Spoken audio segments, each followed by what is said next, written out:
When I was asked to give this speech, I was kind of excited because I've been able to achieve a lot of goals throughout this school year. And I hope by the end of this speech, I can accomplish my last goal for my high school career. To start, I'm going to take a bit of an interactive approach, if you will. So I'm asking those in the audience who are able to please stand at this time.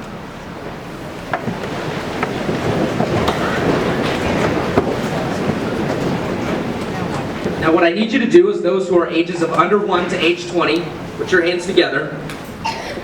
Those ages 21 to 40, put your hands about 3 inches apart. Those ages 41 to 60, put your hands about 6 inches apart. And then ages 61 and older, place your hands about 9 inches apart. All right, now hold them there for just a second as I take out my cell phone here and take a quick picture.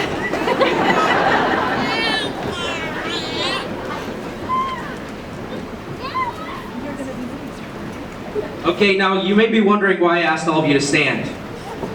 Well, I've now accomplished my last goal of my high school career. Now I'm not only able to tell, but also show my kids that I received a standing ovation at my high school graduation. Thank you for being seated.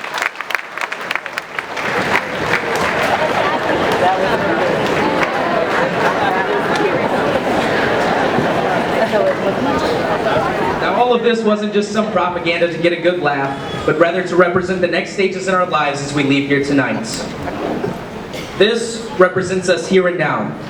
We as a class are together as a whole for what may likely be the very last time. People will go their separate ways. Some of you will go off to college. Some will go into the workforce, and some will enter the military or some other type of vocational training. Whatever dream it may be that you are chasing as you leave here tonight, cherish and celebrate these last few moments we have as a whole. As we sit here, we get to celebrate and officially say that we have met the requirements to be considered graduates of Paxton Buckley Lota High School. As we entered PBL our freshman year, we set a goal to graduate, and now we have accomplished it. We will leave here tonight with a diploma in our hands, certifying our graduation from this high school. Although we have a diploma, it doesn't represent the lifelong memories, friendships, and experiences we created while attending PBL. From what we learned in the classroom, to a memory we made participating in athletics, this place is something that will live with us forever. Always remember, this is the place that gave you your start on a journey to being successful in life. And as we exit the gym tonight, always be proud of where you came from, as it gave you the start to chasing your dreams. This represents us as we begin to break apart as a group, as we begin to pursue our future goals. Over this next year, you will begin to meet people that you'll make lifelong relationships with. You will continue to make decisions that impact your future, and opportunities will come before you that will change your life. This next year is a year that will be filled with excitement as we take the next step of our lives. As we go through this stage, we'll begin to face challenges similar to the ones we faced in high school. However, these challenges will have far greater consequences. You will have the option to overcome these challenges or succumb to them. And that will be the difference between being successful or falling short of your dreams. Always dare to be great. Professional businessman Les Brown once said, "Shoot for the moon, and even if you miss, you'll still land among the stars." No dream is too big. As long as you're willing to work for it, you can do it. You have to understand, however, that dreams don't come true overnight. It takes planning and following through with those plans. The special thing about us is this is our time to plan for achieving our dreams. We have it all right in front of us. Start now working toward what you want in life, and you can get there. It may take 10 years or 50 years, but if you give it your best efforts, you can do it. This represents us as we begin to grow farther apart as we live our daily lives. As we move on from college and enter the working world, or for those who may already be there, we begin to focus on our careers and even starting a family. As we enter this stage, we will have classmates who move to different parts of the country and even the world, and some will stay right here in this small little town in East Central Illinois. Wherever it may be that you live and whatever career you may choose, our lives will begin to change. Although we think we won't, we will get older, and our families will begin to grow. We will go from young adults to parents, and from parents to grandparents. You'll someday get to tell your kids how hard it was to have iPhones and iPads when we grew up. Whether we like it or not, things will change throughout our lives. Just think of all the history we have witnessed in just our 18 short years of life, and think of all the things that are still right in front of us. We have so much life to live. Make as many memories as you can and don't worry about the little things because the experiences and memories are what will live with you forever. This represents the wide open world we live in for the rest of our lives. And as we go home tonight, I want to leave you with one piece of advice. Never give up on your dreams. Here's an example from a story I once heard about a man named Monty Roberts.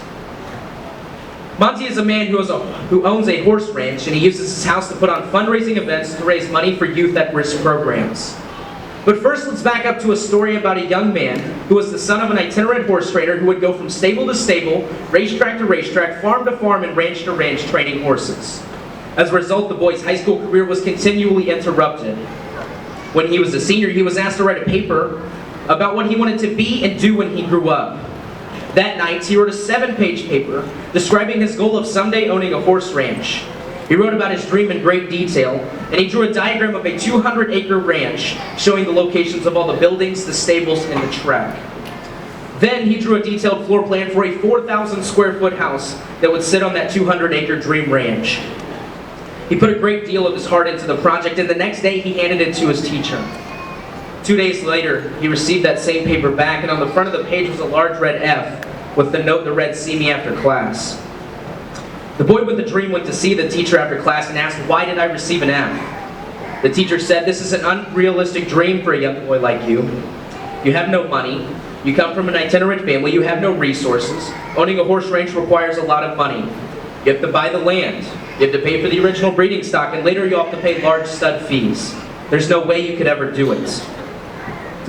The teacher added, "If you will rewrite this paper with a more realistic goal, I will reconsider your grade."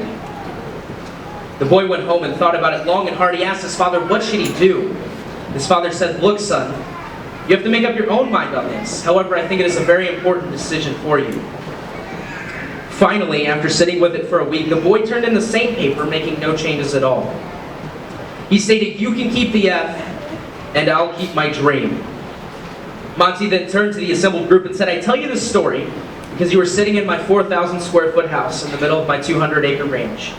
I still have that school paper framed over the fireplace." He added, "The best part of that story is that 2 summers ago, that same school teacher brought 30 kids to camp out on my ranch for a week. When the teacher was leaving, he said, 'Look, Monty, I can tell you this now. When I was your teacher, I was something of a dream stealer. During those years, I stole a lot of kids' dreams. Fortunately, you had enough gumption not to give up on yours.'" You see, in life, you have people that doubt you, that say you aren't good enough, but you only prove them right when you give up on your dreams. Hall of Fame football coach Vince Lombardi tells us the difference between a successful person and others is not a lack of strength, not a lack of knowledge, but rather a lack of will. Class of 2015, these last 4 years have been an experience unlike any other. And as we leave here tonight and go into this wide open world known as life, I have no doubt that each and every one of you on this stage can be successful.